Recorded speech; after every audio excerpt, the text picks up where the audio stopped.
Ayan, nandito tayo naglalakad. Ayan, mainit ang panahon. Ayan, magandang ating panahon. Ayan po. Sa tabing kalsada, sa highway, ayan po makikita. Maaliwalas ang ating panahon. Salamat, salamat. Ako po'y naglalakad papunta sa pamilihan. Mamimili tayo ng lulutuin natin sa hapunan. Ayan, lumiko siya. Lumiko ang sasakyan. Ayan, dito ay U-turn. U-turn area. Ayan po. Mayroong huminto siya kasi may bumaba na pasahero at may sasakay. Ayan, nagsara na. Aalis na pati. Patuloy sa kanyang biyahe. Yan. Dito tayo sa gilid, sa ilalim ng mga punong kahoy, para hindi masyadong ma-feel ang init. Ayan, ito may ginagawa sila dito, oh. Hindi matapos-tapos itong ginagawa nila. Tagal-tagal na rin ito, guys. Parang project. Sana hindi magiging ghost project. Meron hanggang doon, oh. Yun, ginagawa yun doon sa kabila. Tayo po ay tatawid dito sa kalsada. Ayan po dyan, mga malalaking sasakyan. Ayan, palabas na po yan. Ito tayo sa gilid, guys. Alam nyo itong mga nakaharang dito na mga parang malalaking galon na may puno ng tubig yan. May tubig ang laman.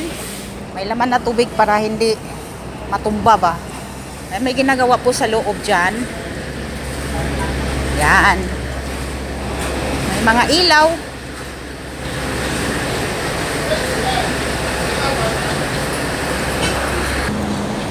Ayan, mainit na mainit at tayo po ay tatawid. Tatawid po tayo dito sa unang tawiran. May isang tawiran pa po doon sa kabila. Yan, ganda ng view. Tingnan nyo, guys. Ang ating panahon is super nice. Malalaking mga puno. Ayan, 3 puno po yan. Mga malalaking puno, ayan. So, tatawid ulit tayo. Pangalawang tawiran. May isa pa. Papasok, papunta sa palengke. So, mag-ano tayo rito. Hintay muna tayo rito. Ayan, tatawid tayo dito sa pangatlong tawiran. Ayan, guys, napakainit ng panahon. O, tingnan nyo. O, diba? Ayan, nagmamadali ang mga tao sa pagtawid. Ayan, tawid tayo rito. Papasok tayo sa palengke. Ito na yung government building. At sa baba ay mayroong palengke. Dito lang ako. May isa pa doon sa malayo, pero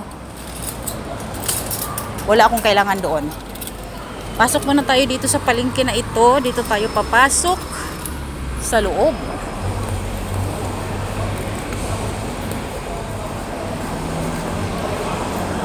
Ayan. Malamig sa loob. Air condition. Dito sa loob ng palengke nila.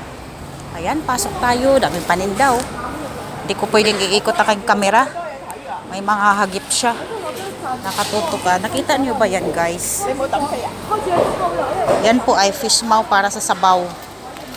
Yan, isang sako po. Ayan, dito tayo. Ayan, mga pang sabaw. Yan, mga para sa sabaw. Ito ay fish maw. Yan, mga ripak po dyan. Pero una sa lahat, bibili muna tayo ng mga gulay at mga sangkap sa ating pagluluto. Ayan, bibili tayo dito ng choy sam. Ayan, tingnan nyo yan, guys. Ang daming mga gulay. May mga kamatis. Yan, ang dami, oh. May mais pa. O, dito tayo. Ito, may mga tofu na ganito. Fried tofu. Ayan, o, diba? May kalabasa. Ayan. Lakad tayo dito sa kabila, guys. Marami rin dito mga gulay. Mayroong mga cauliflower. Ayan. Busy po sila. Ayan, dito tayo sa mga sili. Ayan, may mga sili. O, ibang klase yung sili nila, oh. Ganito, hindi straight. Bell pepper, sibuyas, luya. Ayan. At mayroong kamote. Wala na pala akong shallots. Makabili tayo ng shallots, guys. Thank you.